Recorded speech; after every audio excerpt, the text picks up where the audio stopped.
ওই দেখো, হ্যালো বন্ধুরা বলো দাও, বলো হাই। আই বদমাইশি করছে।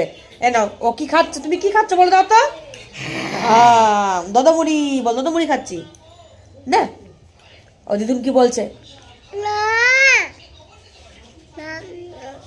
বল দদমুড়ি খেয়ে নি, গায়ের শক্তিটা হোক, তারপর তো মাটি কাটতে যাব।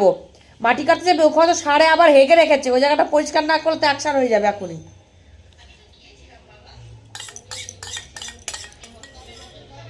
পাপা সোনার খাওয়া হয়ে গেল, গোপালের খাওয়া হয়ে গেল। এবার গোপালের বাবা মা কি খাবে? কটা বাজে? 11:15 বাজতে যাচ্ছে। রান্নাবাড়ি কখন হবে আর খাওয়া দাওয়া কখন হবে? ওর আরও সকালেই খাওয়া হয়ে যায়। এবার আজকে দেরি, কলা দেবো না বলে একটু দেরি করে দিলাম, যে ঘুরে আসুক, দুধ মুড়ি দেবো। সকালে দুধ মুড়ি কলাও খেয়ে যায় ঘুরতে। আর আজকে একটু দেরি করে দিয়েছি, ওই জন্য শুধু দুধ মুড়ি খাচ্ছে। ওই জন্য আজকে সর্দি লেগেছে বলে ওর 2 দিন ধরে ঠিকমতো ভাতও খাচ্ছে না, কোনো খাবার ঠিক মতো খাচ্ছে না, এতটা ঠান্ডা লেগেছে। গোপাল ডাকছে,